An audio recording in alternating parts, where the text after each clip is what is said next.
Alright guys, TacticalRab back again today. Hope you're all doing well and enjoying your day so far. On a chaotic day on the timeline last night, we have some leaks about what the CDL format is going to be for 2022. A lot of the pros are not happy with the direction they seem to be taking. Dashy even considering he might go off to Valorant. Very much intrigued to your thoughts in the comment section below. If you enjoyed the video, hit in a like button. It's the best thing you can do. Tell the channel reach new people. Please consider subscribing as well if you have not yet already. I'm sure there's a lot still to come out on this over the coming days. Let's dive into things then. Firstly, this was Slacked my next chapter. He goes on to explain right here the fact that obviously competed in Call of Duty competitive for many years, won over $400,000 in prize earnings. He's going to be going for now down the Warzone content type route. Understandable, quite frankly. He says that, you know, in the future there's a possibility he might come back and make a return to competitive play. I think we saw this really from a few players the last several days. The likes of Spoof actually from the amateur side saying he's going to give Warzone and content to go because, you know, a lot of players in a similar boat right now. Either they go to Warzone or they go to Halo, right? That seems to be the situation right now for a lot of guys that, of course, struggling in challenges. There's no organizations down there to actually give a salary. There's no real competitive support from the CDL for challenges right now. Seems to be regressing year on year. It's not the greatest spot by any means. Of course, a lot of these guys are just praying for expansion in the last couple of years, which of course hasn't come for many reasons. Some, yeah, difficult situation for sure. I totally respect and appreciate this decision from Slackton and understandably from some of the other guys in a similar spot. This also wanted to mention because yesterday we looked at this tweet from Mack where he says, you know, really wish there was more I could do, but they just don't listen to me basically. But and Maven says, you know, all this type of stuff. And anyway, Nope goes in reply, hey, just got to thinking, are you guys casting CDL this year? Super chalked, if not, no idea, lol, says Maven. Now, in fairness, this tends to happen every single year, where the CDL doesn't want to do any contracts with the casters until, like, the last minute, just so they don't have to pay them, like, any money at all, because I guess they contract them for, like, a certain period of time, so therefore, if they do it last minute, they get to save money, I guess. I'm not really sure exactly how it works, but, anyway, for some reason, they always leave it super last minute, so Maven, like, at this time of year, every year, he's tweeting about, like, am I casting CDL? I don't really know. And he goes on to say, you know, we just haven't even started talks. No idea what the deal is. Joe and I, that being Merc and Maven, are going to grind Warzone and whatever happens. So I guess we'll see how this one goes. I think they'll still be sorted out like we would hope so, right? But it's just a thing. I don't know why the CDL does this every year, where we can't just get these things figured out ahead of time. Because I know that Maven and Merc want to come back and cast the CDL, but for some reason the contract negotiations haven't yet started. I guess there's other things going on there right now. This I also thought was kind of funny from Crone, right? On this day in history, World War II soldiers spots enemy through wall fight intuition, that new weird stupid perk thing, slide cancels to the nearest head glitch while YYing is bright blue everybody blueprints, because of course this is now a thing that's in the game, but yet no trophies in sight, because you know, that's just not realistic, lads, right? This also what Octane come out with. Trophy systems aren't in the game because they're not realistic for World War II, but there's this monstrosity, which I don't even know what this is meant to be, maybe an MP40 or something, but yeah, I mean, here's a weapon that apparently is in the game right now, so what's going on? I don't really understand it, but yeah, Sledgehammer killing the game as usual with this competitive support. This also from Charlie Intel, just to mention, because of course we are hoping at some point this Ricochet anti-cheat arrives into multiplayer and actually can help out some of the challenges guys and, well, you know, that type of stuff, dealing with cheaters in that scene. And, well, maybe the search and destroy scene could be helped as well. No, it's actually arriving, first of all, to the Asia-Pacific region in Warzone. I think it's going to get rolled out worldwide shortly after that. But, yeah, it doesn't necessarily paint the greatest picture for it coming to multiplayer anytime soon. This I thought was quite cool, though, so it does still seem like, even in this new Warzone map on Caldera, that, well, Activision actually know that CDL exists, right? And FaZe are still up here. You get the banners of the FaZe guys that won the trophy, which, yeah, this is cool, right? This is probably the most competitive support that we seem to get from Activision every single year. And, I mean, of course, they had this in the previous Warzone map on Verdansk. Now they've got it here on Caldera. Still pretty cool at the end of the day, but, you know, it's not, it doesn't necessarily make up for maybe some of the other shortcomings that we are seeing right now, the CDL delivering. So this then comes out, yes, this flank episode goes down. Doug sent to Martin and the boys. We'll talk about that a little bit more later today because there's quite a lot to say on that topic. But, well, and the flank in general, really, and how that's going to look going into next year. But anyway, Doug does talk about the possibility of what the season is going to look like next season. And he heard there was some sort of PDF document apparently that came out that there's going to be a Challengers versus Pro LAN coming up sometime this season. I'll share the clip for you guys and then we'll discuss it. Also believe in it.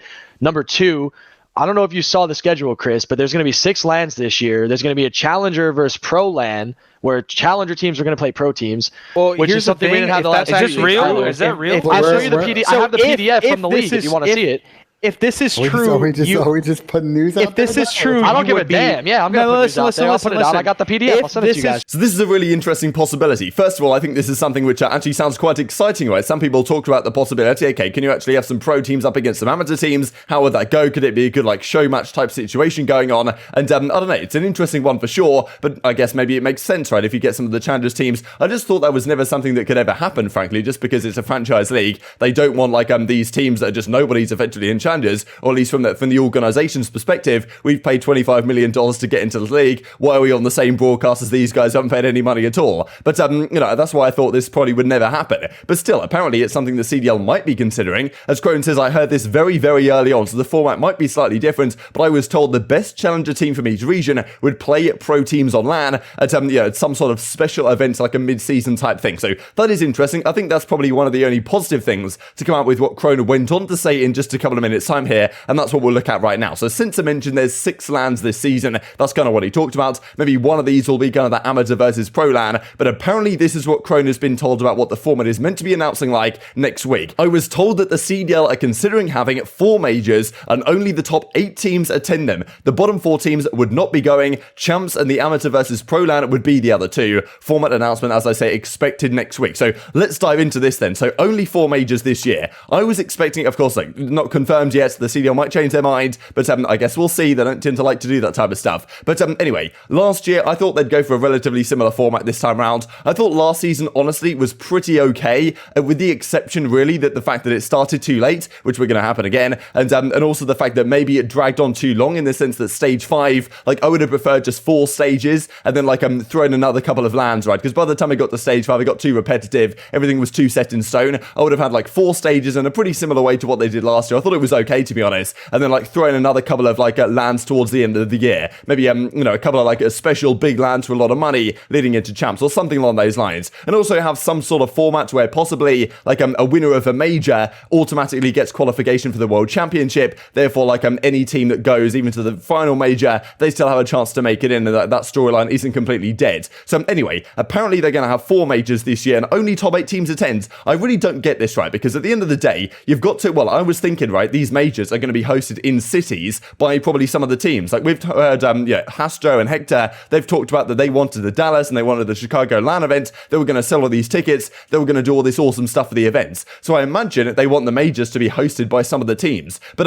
if only 8 teams attends, then what if they don't qualify, right? What if Optic doesn't qualify for the Optic LAN, like the Optic major? Then you know, they just don't get to compete on the LAN environment, which is crazy, really. I don't understand why this is necessary. I get the idea of, okay, champs, top 8 teams attend. That makes sense. I don't really see why like only 8 teams have to attend the majors. I don't see who was asking for this, to be honest. To me, it makes a lot more sense. Okay, you know, the 12 teams play, if they're going to still do the online stuff to qualify for seeding or whatever, then, you know, okay, but it's not the end of the world. The servers are a bit better nowadays. But if, you know, the majors are going to be on LAN, then of course all the teams should be there, so all the teams get the chance to play. Like, what if you're a bad team, like you know, let's say you're a Paris or something, you might be stuck at the bottom of the league not playing on LAN all season. So if this goes through, this is quite remarkable. I don't know why they have to do this necessarily. And also, just 4 majors is not, as I say, it's not the end of the world. I don't mind that necessarily if there's some other stuff going on, and they seem to have a decent idea, maybe with, you know, champs, the amateur versus pro LAN or something. But just I don't know why they would have to do this format change. Well, like, no one was asking for this, right? People ask for many different things about how the format could be changed and how things could be tweaked, but I mean, not necessarily only 8 teams going to the majors. Maybe some of you guys like it, but I just don't see the reason why we need to do this. Why do, you know, let's say Los Angeles Guerrillas or something, like they have a difficult time online, but on LAN they might be a much better team, you know, Slasher and stuff like this, but they won't even be able to get there if they don't qualify in these potentially online matches. Of course, like, if all the qualifiers are on LAN as well, then I don't mind so much, but it just still seems like one of these changes that no one really requested and doesn't really seem to help anyone out, to be honest. So it's just a strange one, really. I guess maybe it makes the format a little bit easier, but well, as Dashy goes on to say, it might be time, right? So he's obviously been playing a lot of Valorant lately, as have a lot of the Call of Duty pros, especially throughout the off-season. A lot of them have been saying, look, until this game actually gets good, I'm not really going to grind Vanguard too much until the season starts. He's, yeah, might be time with Jet and Valorant and all this type of stuff right here. And he also tweets this out in reply to TJ, you know, breakers everywhere, me, you, J1. So J1, that being Sinatra, like, well, Valorant player for Sentinels, content creator right now, if you guys know the story about that. Looking for 2, tweet out champs already, right? So Dashy's getting ready to dip. Slasher was talking about it yesterday, the possibility of like, okay, how's the state of the game right now? It might not be lasting too long here in the Call of Duty side. And Dashy's thinking, yeah, I mean, how long is it going to be, frankly? Because, yeah, honestly, all this stuff doesn't exactly look great great for the CDL. Of course, the announcement has not arrived yet. We shall see. But well, definitely want to hear your perspective in the comment section below. This also from Crimsix I thought was kind of funny. Clay comes in the reply. Crimsix all-nighter. This is today's starting soon screen as it's a special occasion since it wasn't streamed. I must inform Brent of our glorious achievements. Of course, yesterday we talked about it was a difficult time the New York had in their scrim sets, for example, up against Paris. And I mean, right here, apparently they took down Optic 3-1-1. I'm not exactly sure what the one is. Maybe there was a draw or something. But I mean, still, apparently they beat Optic in this scrim set. So congratulations. This I also wanted to mention real quick from Doug Lieb over at the Los Angeles Guerrillas. This new Paradise hardpoint is obviously coming into the game, or at least the Paradise map is coming into the game. Could this work for hardpoint? These are the hardpoint rotations. I mean, it's I don't know. To be honest, it doesn't look great to me. But maybe this can work out. I'm not really sure what your thoughts are. I just don't see this map layout being a competitive map. It seems too open. Like I mean, the lanes just seem kind of strange. I'm not really sure this is going to work. Like some super tight choke points right here. Not a big fan, to be honest, but maybe it can work out. I guess we'll have to see. Maybe the pros will give it a go because some of the maps aren't exactly great. There's also some other glitches going on. I thought this is hilarious from Simp, to be honest. He's playing this scrim up against Seattle. They go into the post-game lobby. He's just chilling there, sitting in the lobby and waiting for them to start their next map effectively. And then for some reason, a countdown starts happening and Simp just gets put into a new lobby and he gets chucked into another scrim that's going on between Paris and Los Angeles Guerrillas. No idea what happened here. Like he just spawns in the middle of a rotation on Berlin without doing anything at all. And Gunless is like, yo, what is this guy doing in on a game mode? He just takes him out. You know, bro, it was mind blown. Before our game started, we saw MC and Chris in our game. Next thing you know, Chris is spawning in mid-rotation. That being Simp, of course. So I don't know what even happens here. I don't understand the glitches sometimes that come out with this game. This also from Gunless, just to mention some other glitches about Vanguards, because you guys know the vibe at this point. Got people using glitch spots now on Bocage. Banner strap on damage mags and vital since it's allowed. Like, if people are using glitch spots, I'm going to use some other stuff that isn't allowed. And Simp's like, you know, which one, right? Because there's so many of them. This is one that Aroma noticed that I think we've talked about something similar to this. But every single time it seems like there's new spots like this getting discovered where you can just straight up see, like, for example, like the bomb over here, you can just straight up see the guy's name while he's on the bomb, shoot straight through this wall and take him out. So just incredible stuff. But very much intrigued to your thoughts on all this in the comment section below. Hope you guys enjoyed the video. If you did enjoy it, hitting a like button tells the YouTube gods this is a good video. And looks like you should see it as well. And I've grown the competitive Call of Duty community. Thanks for watching as always. Take care. And I will see you next time.